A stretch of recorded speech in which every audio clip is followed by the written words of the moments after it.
Đủ hả?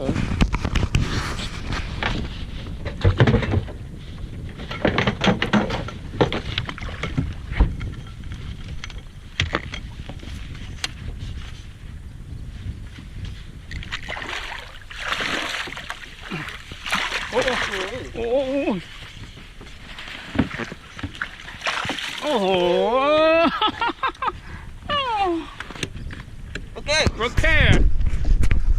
Record. Quay. Ok. Tính là hôm nay sẽ nướng cá nhưng mà trời mưa rồi nên mình thả cho anh em nó về. Không ăn thả. Ok đi. Rồi bye bye. Cái nát. Rồi đi đây.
Chân.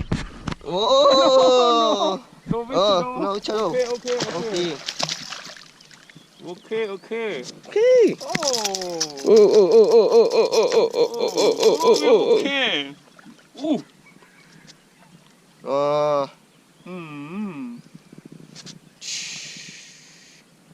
Sorry, I don't want. I don't know.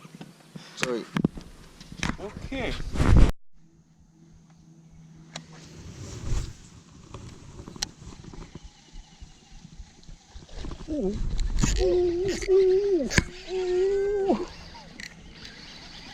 That's a ball.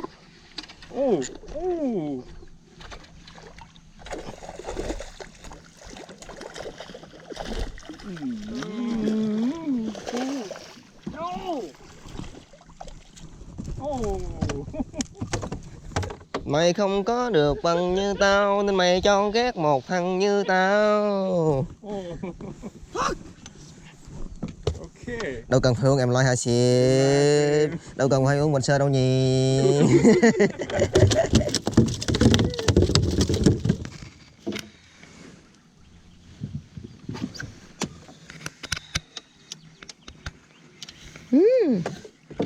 Photo. You happy or? Yep. Oh. Big pork pie. Pie with Kéo sang quá vậy.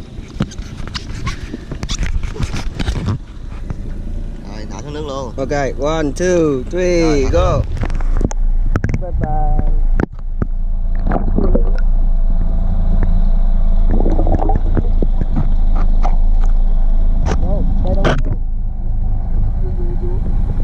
Quay lại nha. Bye bye baby.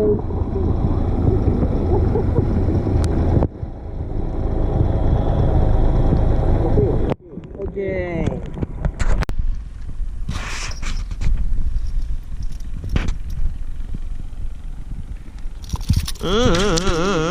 kẹp đâu? Cái kẹp đâu?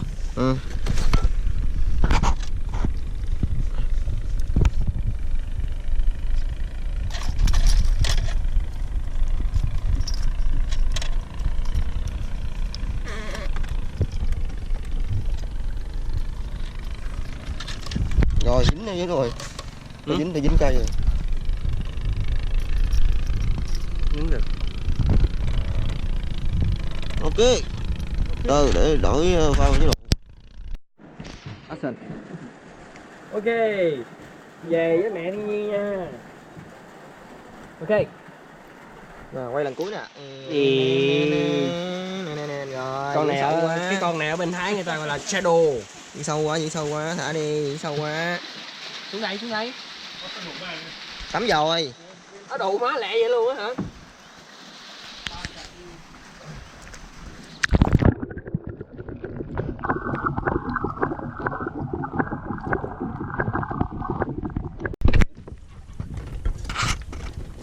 Big. Yeah.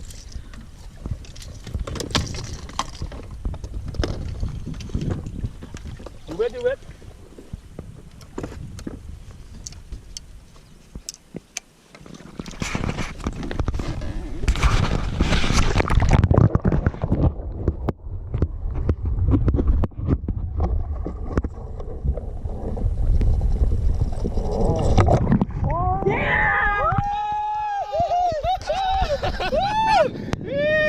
Yes! Whoa! Yeah!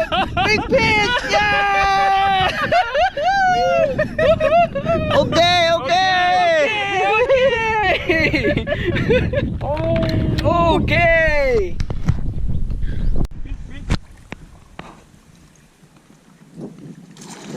Ui! Big one!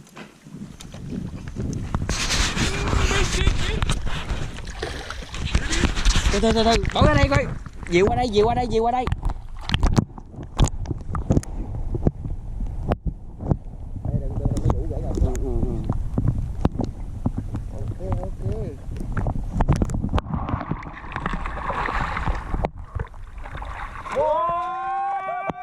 Yeah.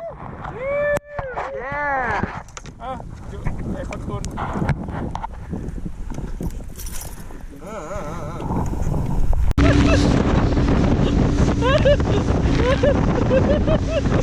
Đấy là em không còn cái gì luôn.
Sau khi câu lên được con cá thì Cá nhỏ quá. mọi người để phải thả Để bảo vệ môi trường nha. Bảo vệ môi trường và bảo vệ cái giống loài này ở Khao Lẻm.